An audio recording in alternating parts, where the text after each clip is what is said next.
Okay. Everyone's going to give your attention to Marshall. All right. Thank you again for being our first presenter and speaker. Thank you. All right. It's my first talk, so to help encourage me, I would like a round of applause from everybody. Okay. Thank you. So my name is Marshall Burns, and I've been working on a project called OstrichDB, and it's potentially an all-in-one backend solution. Okay, so who am I? A little bit more. I'm a Navy veteran. I'm a farmer. I have a passion for simplifying complex topics and systems, and I love good documentation. Developers, for those that are in here, developers, we're good at writing code, but a lot of times we don't write good documentation for the code.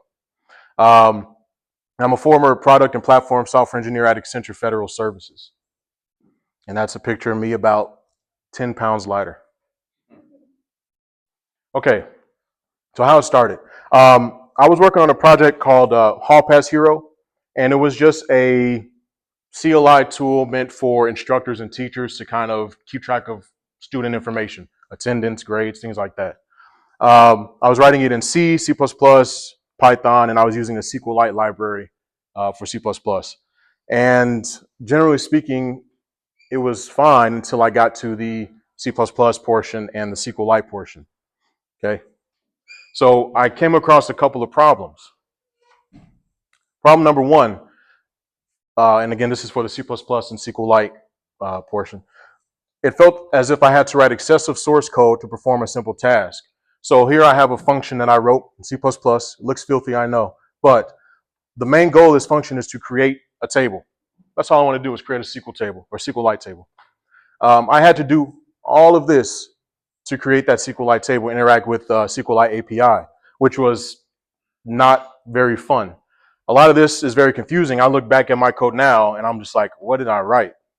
I won't even go over exactly what's happening here, but it's a kind of a pain to want to create a single table and have that issue. So my source code is kind of lacking. Well, let me look at the docs, right? We want to Google things, we want to look things up and get better. So I look at the docs. The docs are not beginner friendly. This is my first interaction with SQLite and C++. The docs are terrible. So what do? I can't improve my code looking at the docs. This is right before the AI craze really got big. So I didn't want to chat GPT it. I'm trying to build this on my own. So with those two problems, we get a third problem. I have poor source code, poor and excessive source code, documentation that doesn't help me understand the functionality of the library that I'm using. So I get uncontrolled data and SQL injection vulnerabilities, which is no bueno, no good. This application wasn't meant to be used in production or sold anywhere, so it wasn't the biggest deal in the world. But in the event that I did want to do that, we have a problem. I can't ship this. So what do? I didn't want to use SQLite anymore. I needed to find my own solution or build it, and so that's what I decided to do. So first of all, I chose the name Ostrich because I wanted this thing. This is me thinking a year ago. I wanted this to be black and white. When you think of an ostrich, it's typically black and white. It's yes or no. It's simple, right? And also it's fast. Fast is one of the fastest land animals on the planet. So I had a couple of goes out. I've never built a database before from scratch. I looked up how to do that and how a lot of other people do it, and I chose not to do it that way because it was too complicated. So I was like, I'll do it my own way. So here are a couple of goals that I have for OstrichDB. The first, I wanted to have a custom storage format. No JSON, no SQL tables, no JSON. I wanted it to be purely document-based, meaning nothing in memory. Some databases use memory to store things in memory, right? So I don't want to do that. I want it in a file. The most complex data would be arrays. The reason I chose no JSON is because objects in JSON, for anybody familiar with JSON, you can have an object within an object within an object, and it goes on and on and on. And arrays are like that as well. And it's too complicated. Why? Why does it have to be this way? So the most complex data type in my database would be arrays. No excessive nesting, which is what I just was kind of going over. And everything would have an explicit data type. I don't like leaving things up to interpretation. I'm very clear on communication. Yes or no, things can or cannot be something. So data needs to have a type. When I program and I pick my programming language, I like statically typed or strongly typed languages. It just makes sense to my brain. Going from left to right, I'm sorry if you can't see over here, simple interaction and data manipulation. So because Hall Pass here was a command line interface, I kind of just decided to keep going with a command line interface. When we first write a program, typically we get something to print into the console, the terminal. And so this is the easiest way to interact with this thing, right? So the next would be SQL-like commands, but better. I don't like SQL. I don't have the most experience with it, so I can't talk too much trash about it, but I don't like it, okay? So I wanted relatively English-like commands or queries, if you will. The ability to perform simple CRUD operations. If we have data, we might want to create more of it, read it, update it, delete it. That was one of my goals. Intuitive documentation. I did not want to have an issue or anybody to have an issue with my program trying to do things with data like I had with that SQLite library. Documentation is very important to me. It just helps people understand things, right? So clear and concise usage examples in my repository for the code. I wanted clear examples for people. Easy to install and quick start guides, helpful information and documentation accessible via the repo and from within the program. Yes, you can go Google something, but if it's right here at your fingertips and you're working on that thing, you should be able to get help for that thing. And a lot of applications are lacking in that type of stuff. And lastly, explicit operations protocol. Remember I said I'm big on documentation. OstrichDB should be black and white. I'm very big on not leaving things up into interpretation. So things that happen within this database are either yes or no. You can do it, you cannot do it. Fail or success. Hey, this didn't work out. Hey, this worked. Or true or false, right? Errors should prevent things from happening. If there is an error in OstrichDB, it will, one, tell you there is an error and prevent you from doing that task. Some software that I've interacted with, I feel like at least, will say, hey, there's a warning or an error, but we'll still let you get away with it. You know what I mean? So I don't want any of that. All operations have a clearly defined success or failure state. Hey, this thing failed. It will tell you, it will scream at you, it failed or passed. So those are my kind of like overarching goals that I went into this with, not knowing how to build a database or anything like that, from scratch at least. All I needed, I wanted something that was C-like. I like C. C is a good programming language, but you can do some crazy stuff with it. And it's a little older, right? C makes the world go round, but there's some better alternatives that are more modern out there. I wanted it to be fast, right? Everybody wants your software to be blazingly fast. I wanted something that was easy to learn. So I looked into languages like Rust, Zig, Nim, OCaml, just systems programming languages. And I was like, no, Rust syntax make me want to throw up. Nim, I don't even know much about it. Zig is still in like pre-release, so they're always changing it. So I was like, no, that's not going to work. Something with a helpful community. It seems like in software or in tech, it seems like if someone doesn't know something nowadays, people will jump on you and like be rude to you. And I don't understand that. Doesn't make sense to me. Yes, you can Google it. We got AI tools, but still, human beings should help each other out, right? And also, I didn't want it to be C++. I'm not touching that again. Nope. As best as I can. So I chose this. Everybody's familiar with Bob's Burgers, one of my other comfort shows. This emblem he's holding up is the Odin programming language logo. If you never heard of Odin, it is a modern C alternative. It's very similar to Golang for those familiar with Go. It's easy to learn. A super helpful community. Their Discord servers. I'm always in there asking questions, getting advice and whatnot. So all I needed was Odin to get started in writing. And then you can kind of see my little gopher down here. That's the Golang logo, and Go managed to find its way into the code base as well recently, but it all started with Odin. Okay, so how's your data stored? It's nothing too new.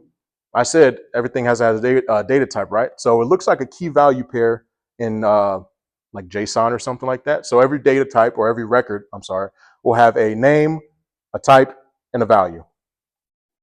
Pretty easy. Records are stored within clusters, which look very similar to JSON objects, but they're not objects, and I'm not getting into more object stuff. So every cluster has a name that the user will give it, an ID that is automatically generated. For now, IDs don't really do anything. They're kind of just there, filler, placeholders, if you will. And they are groupings of several or a single record, okay? And then clusters go into what's called a collection, which is just your database. It's a file. That's all it is. And collections end with a .OstrichDB extension. There's more that goes into collections. There's a metadata header that has to get updated every time there's an operation, all kind of stuff like that. But this is a very general overview. So let's look at an example database. Pretend this whole thing, this is our file, this is our collection or database file. And then we have one cluster in here from line 1 to 15. This is exactly what it looks like, right? Every record has a name, a type, and a value. It looks just like JSON, but to me, this makes a little bit more sense because I can see the data type. And if I were to try to change this record, let's say the first name, which is a data type of string, so we all know it's expecting a double quotation mark. If I were to change that to, let's say, change the type to like a single character and keep this value as John, well, the program would tell you, hey, this is wrong. This is wrong, right? You can or you cannot do something. So there's a bunch of supported data types right now. Strings, floats, Boolean values, arrays of those values. That's as complex as it gets as the arrays. UUIDs, dates, date time, null. So I've worked all of that into, and there is a system in place to check to make sure you've assigned the right data of that type. Okay? Okay, so interacting with it via the CLI.